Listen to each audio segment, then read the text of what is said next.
Hi வணக்கம். உங்கள் ஆனந்த கண்மணி ஆனந்த நாவல் கீதம் சேனலை கேட்குறவங்க எல்லாரும் மறக்காமல் சப்ஸ்கிரைப் பண்ணிவிடுங்க. லைக் பண்ணுங்கள், கமெண்ட் பண்ணுங்கள், ஷேர் பண்ணுங்கள். வாங்க நாம் இப்போ கதை கேட்க போகலாமா? சுபலதாவின் நீதானே என் சந்நிதி, அத்தியாயம் 43. மேனகா தொலைதூரத்தில் இருக்கும்போது அவனால் ஊரில் இருக்க முடியாது. அவள் வயிற்றில் வளர்வது அவனின் பிள்ளை. முதலில் அதை பத்திரமாக பார்த்து கொள்ள வேண்டும். அப்ப நான் அங்கேதான் இருக்கணும். அங்கேயே இருந்தால் இங்கே சுமித்ரா தனியாக இருப்பாள். மேனகா ஊரில் இல்லாமல் நானும் இல்லாமல் இருந்தா அவ கூட நானும் எங்கோ போயிட்டதாத்தான் ஊரும் உலகமும் பேசும், வீட்டிலும் பேசுவார்கள். கிட்டத்தட்ட 1 வருடம் சுமித்ராவை விட்டு பிரிந்து இருப்பது நல்லதும் இல்லை. அதுவும் இப்பத்தான் கல்யாணமாகி இருக்கு. என்ன செய்யலாம் என்று யோசித்தவன்தான் சுமித்ரா நானும் சென்னைக்கு படிக்க போறேன் என்று வீம்புக்காக சொன்னதை பிடித்து கொண்டான். உடனே வீட்டில் சொல்லி அவளையும் இழுத்து கொண்டு சென்னைக்கு வந்துவிட்டான். ஏதோ 5 நாட்கள் சுமித்ரா கூட சந்தோஷமாக இருந்தவனிடம் என்ன காரணத்துக்காக என்னை இங்கே கூட்டி வந்தீங்க என்று நேரடியாக கேட்டுவிட்டாள் சுமித்ரா. அவனும் அவளிடம் மறைக்க நினைக்கலை. உடனே சொல்லிவிட்டான். ஆனால் அதை கேட்ட சுமித்ரா தான் ஆடி போனாள். மேனகாவை சகித்து கொண்டு வாழ்வதே அவளுக்கு பெரும் கஷ்டம். ஏதோ தம்பி தங்கச்சிகளை படிக்க வைத்து உண்மையான அவர்களின் நிலையை புரிந்து கொண்டு அவர்கள் வாழ்வில் முன்னேறட்டும் என்று தீனாவை அவள் தன் குடும்ப நலனுக்காகத்தான் கல்யாணம் செய்து கொண்டாள். ஆனால் இனி அவளுடைய பிள்ளையையும் தான் சகித்து கொள்ளணுமா என்று நினைத்தவள், ஆமா, நீங்க எதுக்காக மேனகாவை இப்படி தோட்டத்தில் தனியாக கொண்டு வந்து வைக்கணும் என்று அவள் கேட்க, அவள் வயிற்றில் என் பிள்ளை இருப்பது யாருக்கும் தெரியக்கூடாது. அப்படின்னா ஈஸியாக குழந்தையை அபார்ஷன் பண்ண வேண்டியது தானே? அபார்ஷன் பண்ணிட்டா எல்லா பிரச்சனையும் முடிஞ்சிடும். அதை செய்யாமல் இப்படி அவளை ஊரை விட்டு கடத்தி வந்து தோட்டத்துக்குள்ளே குடி வைப்பீங்களா என்று சுமித்ரா கோபமாக கேட்க, என்னது அபார்ஷனா? ஏய் சுமித்ரா, என்ன பேசுகிற? யாராவது உருவான பச்சை மண்ணை வேணுமனே அழிப்பாங்களா என்று தீனா அதிர்ந்து கேட்க, இதில் என்ன இருக்கு? எத்தனையோ தம்பதிகள் இருக்கிற குழந்தை போதும், இது வேண்டாம்னு அபார்ஷன் பண்ணுறது இல்லையா?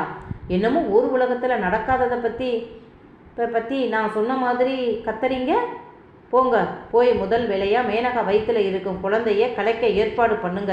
அதை விட்டுட்டு என்ன கூட்டி வந்து சமாதானம் சொல்கிறாரு. எதுக்கு? அவள் பிள்ளையையும் சேர்த்து நான் ஏற்றுக்கணுமா? முடியாது, என்னால் முடியாது என்று கோபமாக பேசினாள். தீனா சற்று அதிர்ந்துதான் இருந்தான். சுமித்ரா மென்மையான பெண், நிலைமையை எடுத்து சொன்னால் புரிஞ்சுக்குவா என்றுதான் தனியாக இங்கே கூட்டி வந்த பிறகு சொன்னான். ஊரில் வைத்து சொல்லி இருந்த அம்மாவும் அக்காவும் பத்திரகாளி மாதிரி ஆடி அவதாரம் எடுத்து இருப்பாங்க. இவளையும் டென்ஷன் ஆக்கி சண்டை போட வச்சிருவாங்க என்றுதான் கூட்டி வந்தான். இங்கே என்னடா என்றால் இவளே இந்த குதிக்கிறா. இந்த விஷயம் அம்மாவுக்கு தெரிந்தது, அவ்வளவுதான். எப்படி இந்த விஷயத்தை சமாளிக்க போறேன் என்று நினைத்தவன், இதோ பாரு, வீட்டில் யாருக்கும் இந்த விஷயம் தெரியக்கூடாது. தெரிஞ்சது அவ்வளவுதான், துளைச்சு கட்டிடுவேன் உன்னை என்று உரிமை விட்டு போய்விட்டான். சுமித்ராவிற்கு மாமனின் கோபம் பற்றி தெரியும். எனவே வீட்டில் யாரிடமும் சொல்லலை. மறுநாள் அவளை கல்லூரியில் படிக்க சேர்த்து விட்டான். அவளும் ரொம்ப சந்தோஷமாகவே படிக்கச் சென்றாள். தீனா ஊரில் 15 நாளும் சென்னையில் 15 நாளும் தங்கினான். 1 மாதம் ஓடிவிட்டது. சுமித்ரா மட்டும் தனியாத்தானே இருக்கா. சுரேஷும் விசித்ராவும் அவ கூட தங்கிக்கட்டும், அவங்களுக்கும் ஹாஸ்டல் பிடிக்கலைன்னு சொல்கிறாங்க என்று தனம் கேட்க தீனா மறுத்துவிட்டான். சுமித்ராவும் மறுத்துவிட்டாள். அன்று காலையில் கண்விழித்த போதே சுமித்ராவுக்கு உடம்பு நன்றாக இல்லை. ஏதோ செய்தது. தலையை தூக்க முடியலை. கஷ்டப்பட்டு எழுந்து பாத்ரூம் போய் ப்ரஷ் பண்ண ஒரே வாந்தி. அவள் வாந்தி எடுத்த சத்தம் கேட்டு எழுந்து வந்த தீனா, மித்து என்னாச்சு என்றான். அவளால் பேச முடியலை. அவளுக்கு உதவி செய்து அவளை தூக்கி வந்து படுக்க வைத்தவன் என்ன ஏது என்று விசாரித்தான். இந்த 1 மாதமும் அவளிடம் அவன் முகம் கொடுத்து கூட பேசாதவன் இன்றுதான் பேசினான். ஒன்றும் அறியாத அந்த சின்ன உயிரை அவள் அழிக்கச் சொன்னதை அவனால் ஏற்றுக்கவே முடியலை. தப்பு பண்ணினது நானும் அவளும். தண்டனை ஒன்றும் அறியா அந்த சிசுவிற்கா? இவளால் அப்படி ஒரு வார்த்தையை சொல்ல முடிந்தது என்ற கோபம், ஆற்றாமை, ஆதங்கம். அதனால் அவளுடன் இந்த 1 மாதமும் அவன் முகம் கொடுத்து கூட அவன் பேசலை. இப்ப அவளுக்கு வாந்தி மயக்கம் என்றதும் தான் பதறி போனான். அவளை அழைத்து கொண்டு மருத்துவமனைக்கு சென்றான். அங்கே அவளை பரிசோதனை செய்த டாக்டர் அவளிடம் சில கேள்விகளை கேட்டுவிட்டு மகப்பேறு மருத்துவரிடம் அனுப்பினார். மகப்பேறு மருத்துவர் என்றதும் தான் இருவருக்கும் பல்பு எரிந்தது. மாமா, நான் கர்ப்பமாக இருக்கேனா என்று முகம் முழுவதும் புன்னகையுடன் கேட்க, ஆமா போல என்றான். அந்த டாக்டரும் கர்ப்பத்தை உறுதி செய்தவர், இவங்க ரொம்ப வீக்காக இருக்காங்க, ரொம்ப கவனமாக பார்த்துக்கங்க, இவங்க கருப்பை ரொம்ப ரொம்ப பலவீனமாக இருக்கு, ரொம்ப கவனமாக இருக்கணும் என்றார். அதை கேட்டு தீனா பயந்து போனான். சுமித்ரா, நம்ம ஊருக்கு போயிடலாம், அங்கே அம்மாவும் அக்காவும் உன்னை பார்த்துக்குவாங்க, பயமில்லாமல் இருக்கலாம் என்றான். ஆனால் சுமித்ராவுக்கு கல்லூரி படிப்பை விட்டுட்டு ஊருக்கு போக இஷ்டம் இல்லை. உயர்மட்டத்து பிள்ளைகள் படிக்கும் அந்த கல்லூரியும் அதன் சூழ்நிலையும் அவளுக்கு ரொம்ப பிடித்து விட்டது. இந்த மாதிரி ஒரு கல்லூரியில் சேர்ந்து படிக்க அவளும் ஆசைப்பட்டாள். அப்போது அம்மா ஒத்துக்கலை. அந்த மனத்தாங்கல் இப்ப வரை இவளுக்கு உண்டு. இப்போது கைக்கு கிடைத்த சந்தோஷத்தை அனுபவிக்காமல் விட அவளுக்கு மனமில்லை. என்ன, காரில் போய்விட்டு காரில் வரப்போறேன், இதில் என்ன ஆகிவிடும் என்று அவள் தைரியமாகவே இருந்தாள். தீனா அம்மா அக்காவை போனில் கூப்பிட்டு சுமித்ரா கர்ப்பமாக இருப்பதை சொன்னான். அதை கேட்ட கனகம் பூரித்து போனார். உடனே சுமித்ராவை இங்கே கூட்டிக் கொண்டு வந்துவிடு என்றார். ஆனால் சுமித்ரா நான் வரலை என்று ஆயா அம்மாவிடம் மறுத்துவிட்டாள். ஆனாலும் அவர்கள் விடலை. கனகம் இங்கேயே பேத்தி கூட வந்து தங்கிவிட்டார். கண்ணும் கருத்துமாகத்தான் பார்த்து கொண்டார் சுமித்ராவை. ஆனாலும் மகனை திட்டி தீர்த்தார்.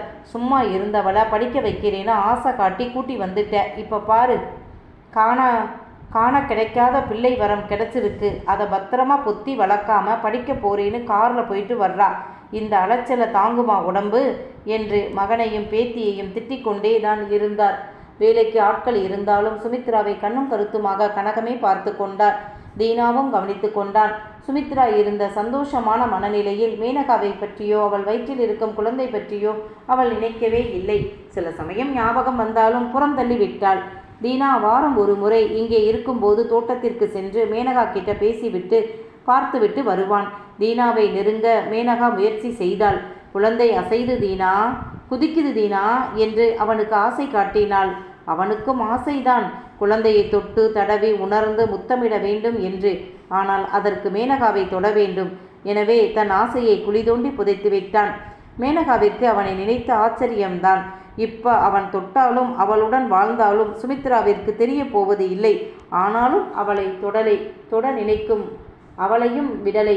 அத்தனை கட்டுப்பாட்டுடன் இருந்தான். மாதந்தோறும் டாக்டர் வீட்டிற்கே வந்து அவளை செக்கப் பண்ணினார். மருந்து மாத்திரை கொடுத்தார். முதலில் தீனாவின் மேல் சந்தேகப்பட்டு எந்த மருந்து மாத்திரையும் அவள் சாப்பிடலை. போக போகத்தான் தன் பயம் வீணானது என்று புரிந்து கொண்டு மருந்து மாத்திரை சாப்பிட்டாள். பொழுதுதான் போகலை. டிவி பார்ப்பது, தோட்டத்தில் நடப்பது, இதுதான் அவளுடைய வேலை. சுமித்ரா கர்ப்பமானதை தீனா அவளிடம் சொன்னபோது முதலில் அவள் முகம் சுருங்கினாலும் பிறகு சமாளித்து கொண்டாள். வாழ்த்து கூறினாள். ஓஹோ, பொண்டாட்டி மாசமா இருக்கிறதால தான் என் பக்கம் வந்து என் பிள்ளையை கூட கொஞ்சம் உங்களுக்கு மனமில்லையோ? இதுவும் உங்கள் குழந்தைதான் சார் என்றாள் மேனகா கோபமாக. ஆமாம், இதுவும் என் குழந்தைதான். பிறந்த பிறகு இந்த குழந்தையை தூக்கி கொஞ்சி சீராட்டி பாராட்டுவேன். இப்ப என் மனைவி வயிற்றில் இருக்கும் குழந்தையை கொஞ்சுவேன் என்றான். இதை கேட்ட மேனகா அழுதாள். ஏன் தீனா என்னை இப்படி வெறுத்துட்டீங்க? இந்த குழந்தை உண்டானதால தான் என்னை வெறுக்கிறீங்க. ஆனால் இந்த குழந்தை மேலே பாசமாக இருக்கீங்க. முதல்ல நீங்கள் குழந்தையை கலைக்கச் சொல்லி வற்புறுத்துவீங்கன்னு தான் நினச்சேன், செய்யலை. இப்போத்தான் அந்த பயமே எனக்கு போயிருச்சு. இப்போ என்னை பிடிக்கலை, ஆனால் உங்கள் குழந்தையை மட்டும் பிடிச்சிருக்கு. எல்லாம் என் தலைவிதி என்று மேனகா நொந்து கொண்டாள். ஒரு முறை தனம் வந்து சின்ன மகன் மகளுடன் இந்த வீட்டிற்கு வந்து தங்கி பார்த்துவிட்டு போனார். சுமித்ரா தம்பி தங்கையோடு அளவாக பேசினாள். கவனமாக படிக்கச் சொன்னாள். சுரேஷிற்கு இப்போவும் அக்கா மேல் கோபம்தான். இவ்வளவு பெரிய மாளிகை மாதிரி வீடு இருக்கும்போது ஹாஸ்டலில் தங்கி வேண்டி இருக்கு. மனைவிக்கு கல்லூரிக்கு போய் வர வெளிநாட்டு கார் வாங்கி கொடுத்து இருக்கான் தீனா. இந்த காரில் தினமும் கல்லூரிக்கு சென்று வந்தால் அவன் நண்பர்கள் அவனை எப்படி கொண்டாடுவார்கள்? எவ்வளவு கெத்தா கல்லூரியில் வலம் வரலாம். பொண்ணுங்க அவனை சுத்துவாங்க. இப்போ இருப்பது போல் 10ஓடு 11 இருக்க வேண்டிய அவசியம் வந்திருக்காது. எல்லாம் கெட்டது சுமித்ராவால் என்ற கோபம் அவனுக்கு இப்போவும் உண்டு. அவன் வகுப்பில் படிக்கும் மாணவன் இந்த ஏரியாவில் இருக்கான். இது எங்க வீடு என்றால் நம்ப கூட மாட்டேங்கிறான். அவனை நம்ப வைக்க மேலும் சில நண்பர்களை அங்கே அந்த வீட்டிற்கு வரச் சொன்னான். இது வேற யாருக்கும் தெரியாது. மாலை 4 மணிக்கு தோட்டத்தில் மெல்ல நடந்து கொண்டு இருந்தாள் சுமித்ரா. அப்போது 10 பசங்க கேட் வாசலில் நின்றிருக்க காவலாளி விடலை. சத்தம் கேட்ட சுமித்ரா மெல்ல நடந்து அங்கே வர சுரேஷும் உள்ளே இருந்து ஓடி வந்தான். வாங்கடா வாங்க என்று அவன் கதவை திறக்க காவலாளி சுமித்ரா முகம் பார்த்தார். அவள் எதுவும் சொல்லலை. டே, இதுதான் என் அக்கா சுமித்ரா என்று நண்பர்களுக்கு அறிமுகம் செய்து வைக்க புன்னகை செய்தவள் உள்ளே போங்க என்றாள். சற்று நேரத்தில் பேச்சும் சிரிப்புமாக வீடு கலகலத்தது. தீனா அவர்களுடன் 2 வார்த்தை பேசிவிட்டு சுமித்ரா கிட்ட வந்தான். அவள் முகம் யோசனையில் ஆழ்ந்தது. என்ன யோசனை என்று தீனா கேட்க, உங்க அக்கா மகன் இன்னும் திருந்தலை, இன்னும் வந்தா காட்டிக்கிட்டு தான் இருக்கான். அங்கே தான் அப்படி இருந்தான்னா இப்போ இங்கேயும் இப்படி பண்ணுறான். அம்மா வந்து 4 நாள் தான் ஆகுது. உடனே பிளான் பண்ணி இவங்களையும் கூட்டி வந்து விட்டான். கூட்டி வரவான்னு உங்ககிட்டையும் கேட்கல, என்கிட்டேயும் ஒரு வார்த்தை கேட்கல. இது என்ன பழக்கம்? அதோ பாருங்க, ஃப்ரெண்ட்ஸுக்கு வீட்டை சுற்றி காட்டுறான். இவன் மாறவே இல்லை.